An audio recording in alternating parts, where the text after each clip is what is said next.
Welcome to Auto Resolve. In this guide, I will show you how to reset your Braemar ducted heating system step by step and explain common errors codes.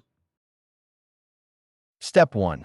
Turn off power switch off your heating system at the main power. Wait 1 to 2 minutes. Step 2. Check thermostat, make sure it's on heating mode. Set temperature higher than room temp. Step 3. Clean filters, remove air filters. Clean or replace if dirty. Step 4.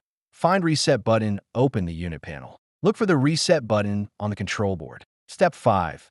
Press reset, hold the reset button for 5 to 10 seconds. Release when light flashes or beep sounds. Step 6. Turn power on, switch the main power back on. Wait a few minutes for the system to start.